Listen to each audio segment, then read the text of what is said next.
Kakak Mike senang sekali dapat bertemu kembali bersama adik-adik di minggu ini. Nah sebelum itu Kak Mike mau tahu nih gimana kabar adik-adik. Seperti biasa kalau Kak Mike bilang apa kabarnya, adik-adik harus menjawab dahsyat, luar biasa, yes yes yes. Kita coba ya adik-adik. Adik-adik apa kabarnya? Dahsyat, luar biasa, yes yes yes. Wah Kak, kayak masih ada yang duduk-duduk nih, masih ada ngantuk. Yuk sama-sama kita bangkit berdiri adik-adik. Siap-siap ya.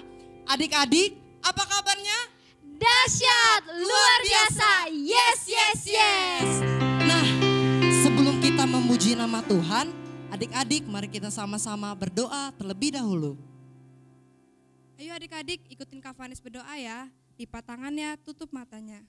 Tuhan Yesus, sekarang kami mau memuji namamu. Pimpin kami ya Tuhan, agar ibadah kami bisa menyenangkan hatimu.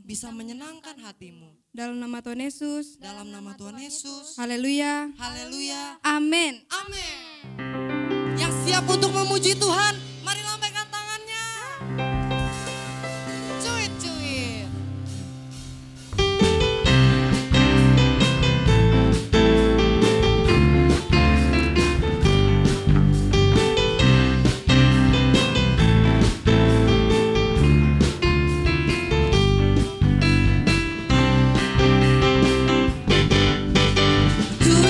Cuit, pam pam pam. Ya.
Mari adik-adik nyatakan syukur adik-adik kepada Tuhan Yesus. Karena Tuhan Yesus begitu baik dalam kehidupan adik-adik.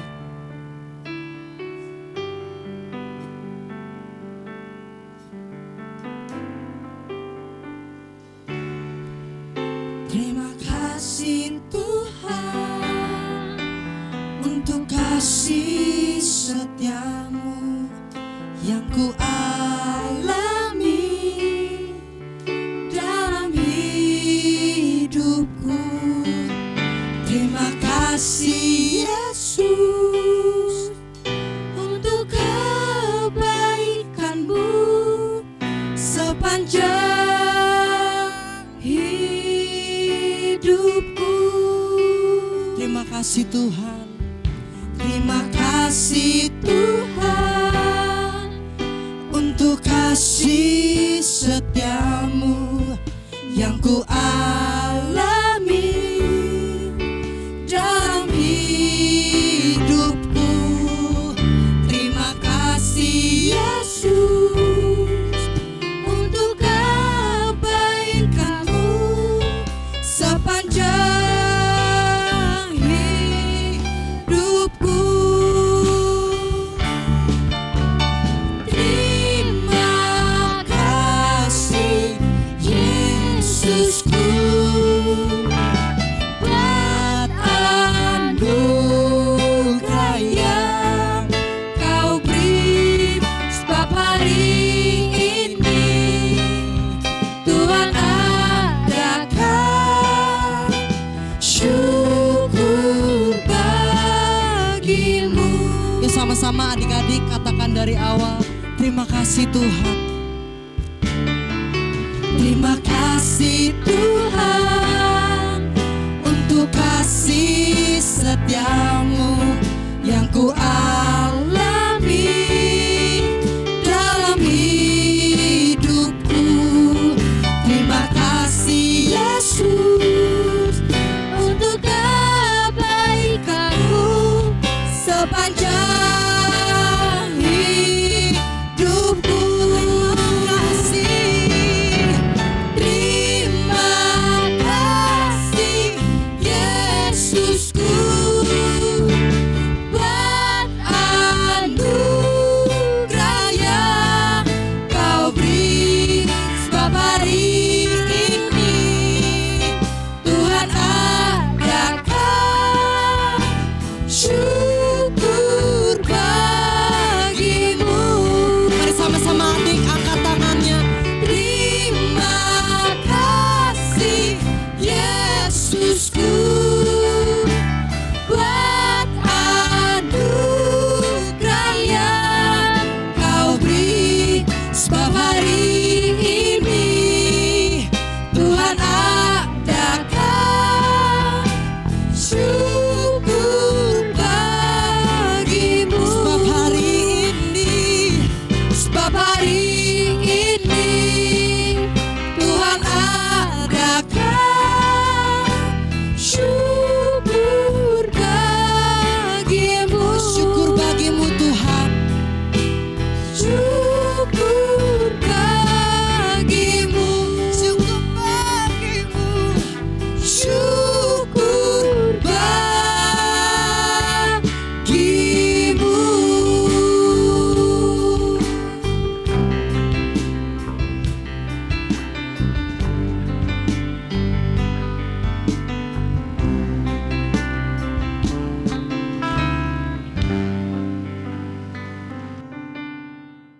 Salam adik-adik semua, apa kabar? Pasti luar biasa ya. Tante berdoa di sini agar kalian semua di rumah sehat semua, semangat semua ya. Tapi sebelumnya kita mendengarkan firman Tuhan, kita berdoa dulu ya. Lipat tangannya, tutup matanya, kita satukan hati dalam doa. Terima kasih Tuhan Yesus yang baik, kami bersyukur karena Engkau telah menyertai kami sepanjang hari ini, sehingga kami boleh ibadah online pada hari ini. Ini semua karena anugerah-Mu ya Tuhan. Dan sebentar kami akan mendengarkan firman-Mu. Mari Tuhan, Engkau pimpin kami dalam mendengarkan firman-Mu, supaya firman-Mu boleh kami terima dengan baik dan kami boleh bertumbuh di dalam firman-Mu. Terima kasih Tuhan Yesus, kami mau mendengarkan firman-Mu. Hanya di dalam nama Tuhan Yesus Kristus kami berdoa dan mengucap syukur. Haleluya, amin. Ya, kita udah berdoa, sekarang kita akan mendengarkan firman Tuhan. Yang udah bisa baca tulis, jangan lupa siapin Alkitabnya, siapin catatannya, nanti ada poin-poin penting, kalian bisa baca dan tulis ya. Baik, kita buka di Matius 5 ayat 5. Tapi sebelumnya, Tante mau tanya nih, minggu ini firman Tuhan udah ada di buah roh ke-8. Siapa yang tahu buah roh ke-8 itu apa? Apa? Kesetiaan? Bukan. Kebaikan? Bukan juga. Buah roh ke-8 adalah kelemah lembutan. Yuk kita baca di Matius 5 ayat 5. Udah ketemu semua? Yang udah ketemu bilang amin ya. Oke, kita baca bareng-bareng. 1, 2, 3. Berbahagialah orang yang lemah lembut, karena mereka akan memiliki bumi. Wah, luar biasa ya. Berbahagialah orang yang lemah lembut karena mereka akan memiliki bumi. Nah, sebelum lebih jauh kita mendengarkan firman Tuhan, kita ada video nih. Mau lihat nggak adik-adik semua? Oke, yuk kita tonton yuk. Mari kita tonton. Indonesia merdeka pada tanggal 17 Agustus 1900. Sebanget sih, tapi semua yakin masa akan bisa. Indonesia merdeka pada tanggal 17 Agustus 1945 di Jalan Pegangsaan Timur nomor 56. Dan Soekarno dan Hatta membacakan teks proklamasi untuk pertama kalinya untuk Indonesia.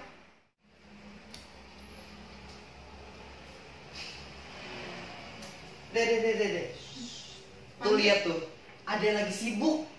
Mau ngapain?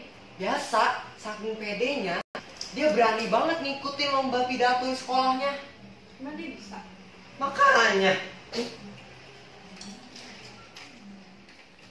Sama. Neng ngapain? Lomba pidato ya? Iya, aku pengen ikut lomba pidato di sekolah. Ngapain? Tahu ini lagi ngapain sih? Malam-malam ganggu orang aja, berisik tau gak? Kamu aja tahu, nggak bisa ngomong R nih. Emang kamu bisa? Enggak kan? Nggak usah ikut. Nah, ngapain capek-capek hafalin teks pidato? Kalau ngomong aja masih cadel. Gak apa-apa kok. Sama pasti menang karena sama punya potensi yang menang sama. Nanti Cici bilang besok kamu nggak usah ikut ya. Aku udah bilang ke guru kamu. Oke? Tahu, bukannya menang malah jadi kalah, malu-maluin tau nggak? Menang yang kalah tangan Tuhan. Sama jadi saling jaya kepada Tuhan. Oke, lihat aja ya besok. Let's see, oke? Mama bagi dua ya, Ma, doain supaya menang.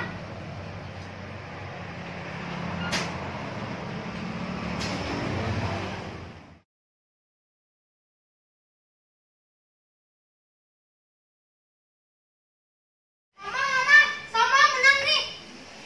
Oh my God, Tifanes. Puji Tuhan nih semua menang 2-1. Kok lihat nih kok. Apaan sih? Dia menang, beneran. Menang apaan? Menang pidato. Samuel, selamat ya. Kamu kongres ya, maafin Cici sama Koko nih udah ngeliat kamu enggak. Udah semua maafin kok dari kemarin. Karena kalau tiada Tuhan Yesus sama tidak bisa dapat piala ini. Oh, selain dapat piala, sama juga dapat voucher makan besok sama traktir ya. Seriusan? Samuel? Wah, makasih banyak ya Samuel. Koko Mike senang sekali memiliki saudara seperti Samuel yang baik hatinya dan tetap lemah lembut. Tetap pertahankan itu ya Samuel. Efesus 4 ayat 2. Hendaklah kamu rendah hati, lemah lembut, dan sabar. Tunjukkanlah kasihmu dalam hal saling mengerti. Amin. Wah, keren ya videonya ya. Diceritakan di situ bagaimana Samuel pantang menyerah ya. Dia terus belajar, berlatih, walaupun dia diejek kokonya, ciciknya, tapi tetap dia belajar. Tak lupa dia berdoa. Dan satu lagi, kalau dia pantang menyerah, otomatis dia terus belajar dan belajar. Dan akhirnya Samuel memenangkan lomba pidato itu bahkan juara pertama. Coba saja kalau Samuel pertama dibilang kokonya ciciknya diejek seperti itu, dia menyerah, nggak bakalan dia akan menang atau juara lomba pidato ini. Bahkan dia memenangkan juara 1 loh. Luar biasa ya, puji Tuhan. Nah, kita sudah melihat videonya ya. Sekarang kita akan belajar tentang tokoh-tokoh Alkitab yang mempunyai hati lemah lembut. Siapa aja? Ya, yang pertama Tuhan Yesus Kristus. Ada buktinya bahwa Tuhan Yesus Kristus itu adalah orang yang lemah lembut. Ada di Matius 11 ayat 29. Kalian akan baca nanti ya. Baca sendiri di rumah dan buka seperti apa Tuhan Yesus lemah lembut.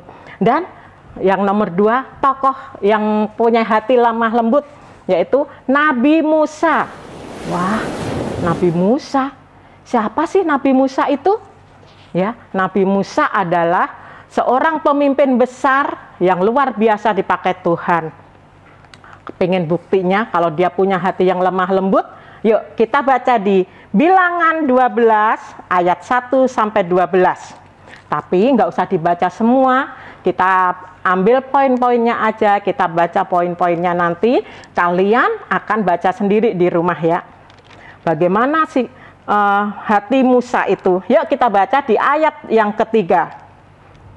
Adapun Musa ialah seorang yang sangat lembut hatinya, lebih dari setiap manusia yang ada di atas muka bumi. Wow, luar biasa ya. Bagaimana lemah lembutnya Musa. Sebagai pemimpin, Musa bukan orang yang mudah goyah dan mudah menyerah. Sekalipun ia menghadapi bangsa Israel yang tegar tengkuk, orang yang keras kepala, susah dinasehati, suka bersungut-sungut, suka mengeluh, namun Musa bukan tokoh yang lemah. Ia memiliki kekuatan dan semangat untuk menghadapi segala tantangan dan rintangan yang menghadang di depannya. Nah, pada Bilangan 12 ini ditunjukkan bagaimana Musa bisa menerima atau menghadapi pemberontakan saudara kandungnya sendiri, yaitu Miriam dan Harun. Mereka meragukan dan mempertanyakan ketika keistimewaan Musa sebagai nabi dibanding dengan mereka berdua. Ayo kita baca di Bilangan 12 ayat yang kedua. Kata mereka, sungguhkah Tuhan berfirman dengan perantaraan Musa saja? Bukankah dengan perantaraan kita juga ia berfirman? Dan kedengaranlah hal itu kepada Tuhan. Nah, Miriam dan Harun meragukan dan mempertanyakan keistimewaan Musa sebagai nabi dibandingkan dengan mereka berdua. Jadi, bagi Miriam dan Harun, Musa itu bukanlah pribadi yang istimewa. Nah, apa yang harus kita lakukan jika orang lain yang meragukan kemampuan kita dan perkataan ini diungkapkan langsung di depan kita? Mungkin kita akan langsung marah, kesal, dan membela diri. Tapi tidak demikian dengan Musa. Ia hanya mengambil sikap diam diri dan tenang saja, tidak membela dirinya. Lalu di ayat 4-8 di situ dikatakan bahwa Tuhan mendengarkan perkataan Miriam dan Harun dan Tuhan sendiri turun langsung membela Musa. Ya, nanti kalian baca di ayat 4-8 ya. Tuhan menegur Miriam dan Harun, bahkan menghukum mereka dengan penyakit kusta. Nah, kita baca ya ayat 10. Dan ketika awan telah naik dari atas kemah, maka tampaklah Miriam kena kusta, putih seperti salju. Ketika Harun berpaling kepada Miriam, maka dilihatnya bahwa dia kena kusta. Nah, Miriam dan Harun dihukum Tuhan langsung ya. Tapi apa yang dilakukan Musa? Apakah dia nyukurin karena saudaranya kena hukuman dari Tuhan? Tidak. Musa malahan dengan kelemah lembutan hatinya meminta ampun pada Tuhan untuk memberikan kesembuhan kepada saudaranya. Ayat ke-13. Kita baca lagi ya. Lalu berserulah Musa kepada Tuhan, "Ya Allah, sembuhkanlah kiranya dia." Wah, sikap Musa yang luar biasa ya. Dia tidak punya dendam, dia tidak punya sakit hati meskipun dia diejek ataupun Miriam dan Harun memberontak. Nah, dari cerita Musa tadi, kita boleh belajar bahwa orang yang lemah lembut itu adalah orang yang mau mengampuni, orang yang sabar, orang yang tenang, tidak mudah menyerah, mau merendahkan hati, mau dibentuk ataupun diajar, dan bernilai di mata Tuhan. Nah, karena sifat kelemah lembutan adalah bagian dari buah Roh Allah, maka kita harus memiliki sifat ini. Dan di sini Tante tulis ayat-ayat yang mengharuskan kita mempunyai sifat lemah lembut. Dicatat aja ya, nanti kalian bisa baca sendiri di rumah, nanti bisa diulang lagi ataupun diapalin ya. Ayat-ayatnya di Kolose 3 ayat 12, 1 Timotius 6 ayat 11, 1 Petrus 3 ayat 4, Efesus 4 ayat 2, dan Titus 3 ayat 2. Nah, tadi di Matius 5 ayat 5 dikatakan bahwa berbahagialah orang yang lemah lembut karena mereka akan memiliki bumi. Nah, orang yang mempunyai hati lemah lembut itu akan memiliki bumi. Artinya apa ya? Nah, adik-adik pengen tahu ya, artinya bahwa orang yang lemah lembut memiliki bumi adalah orang yang lemah lembut adalah orang yang hidupnya akan diberkati Tuhan. Kemanapun mereka melangkah akan diberkati. Baik di pekerjaannya, baik di sekolahnya, baik di pergaulannya, ataupun di rumah tangganya, Tuhan pasti memberkatinya. Amin untuk firman Tuhan hari ini ya adik-adik. Nah, Tante ada ayat hafalan ini, nanti kalian bisa hafalin di rumah ya. Tapi sambil ngafalin, Tante ada permainannya juga, contohnya seperti ini. Kalian baca semua di Matius 5 ayat 5. Berbahagialah orang yang lemah lembut karena mereka akan memiliki bumi. Nah, caranya seperti ini permainannya. Tante akan tutup satu kata. Misalnya orangnya yang ditutup. Kata orang yang ditutup. Contohnya gini. Berbahagialah yang lemah lembut karena mereka akan memiliki bumi. Nah, itu kata pertama. Kata yang kedua yaitu lemah yang ditutup. Baik, yuk kita ulang lagi. Matius 5 ayat 5. Berbahagialah yang lembut karena mereka akan memiliki bumi. Nah, udah kata kedua ya. Sekarang kata ketiga. Yang ditutup adalah memiliki ya. Nanti Tante tepuk tangan, kalian baca semua di rumah ya. Oke. Kita baca bareng-bareng. Matius 5 ayat 5. Berbahagialah yang lembut karena mereka akan bumi. Ya. Sekarang Tante tutup semua. Kalian harus udah hafal semua. Yuk, 1, 2, 3.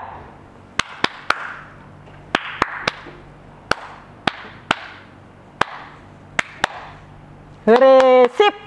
Kalian pintar semua, pasti udah hafal semua ya. Nah, sekarang kita ada prakarya. Prakaryanya gampang banget. Kalau kita sudah ngafalin ayat firman Tuhannya tadi, ayat hafalannya, prakaryanya juga gampang. Kalian hanya tulis ayat hafalannya di Matius 5 ayat 5. Kalian bikin hiasan dinding seperti ini dengan warna-warni seperti ini, kertas karton atau kertas apa saja boleh. Nanti kalian hias seperti ini ya. Jadi ditulis ayat hafalannya tadi di mana? Matius 5 ayat 5. Berbahagialah orang yang lemah lembut karena mereka akan memiliki bumi. Nanti kalian udah hafalin, tempelin di kamar masing-masing, biar nanti kalau misalnya kalian kasar sama mamahnya, langsung ingat firman Tuhan hari ini, yaitu biar hati kita lemah lembut supaya kita diberkati ya. Ayat prakaryanya seperti ini ya adik-adik. Nanti kalian buat sendiri ya, seperti ini. Jadi tinggal gantung di kamar masing-masing. Oke? Nah, kita sudah banyak mendengarkan firman Tuhan, kita akan tutup, kita akan berdoa ya. Tapi sebelumnya Tante ingatkan adik-adik di rumah, kalau misalnya mau keluar rumah jangan lupa pakai masker, cuci tangan pakai sabun yang bersih ya, supaya virus-virus corona tidak hinggap di kita semua. Nah, kita sudah mendengarkan firman Tuhan, kita sudah menghafalkan ayat hafalan, dan kita sudah bikin prakarya. Saatnya kita akan berdoa. Kita udah selesai firman Tuhan hari ini, ibadah kita pagi ini, biarlah berkat-berkat Tuhan senantiasa menyertai kita semua. Yuk kita berdoa, lipat tangannya, tutup matanya, kita berdoa. Terima kasih Tuhan Yesus yang baik. Kami bersyukur karena Engkau telah menyertai ibadah online pada pagi hari ini. Biarlah semuanya untuk menyenangkan hati Tuhan, semuanya untuk kemuliaan Tuhan. Dan biarlah firman yang sudah kami dengar pada saat ini Tuhan mengajarkan kami untuk mempunyai hati yang lemah lembut, hati yang mau diajar, hati yang mau dinasehati ya Bapa, supaya kami boleh berkenan di hati Engkau ya Bapa. Terima kasih Tuhan Yesus, terima kasih untuk berkat firman-Mu pada hari ini. Biarlah firman-Mu menjadi rema dalam hidup kami, dan kami boleh melakukan apa yang menjadi kehendak dari firman-Mu. Terima kasih Tuhan, kami berdoa untuk anak-anak kami yang ada di rumah, yang saat ini mengikuti ibadah online. Biarlah kasih Tuhan senantiasa menyertai mereka, memberikan kesehatan kepada mereka, memberikan kekuatan kepada mereka, memberikan damai sejahtera kepada mereka ya Bapa, supaya kami bebas dari corona ya Bapa. Terima kasih Tuhan Yesus, terima kasih. Kami serahkan semuanya ke dalam tangan kuasa-Mu. Biarlah Tuhan sendiri yang akan memberkati, menyertai kami senantiasa. Terima kasih Tuhan Yesus, hanya di dalam nama Tuhan Yesus Kristus kami berdoa dan mengucap syukur. Haleluya, amin. Tetap di rumah adik-adik ya, tetap semangat dan tetap sehat semua. Salam, Tuhan memberkati.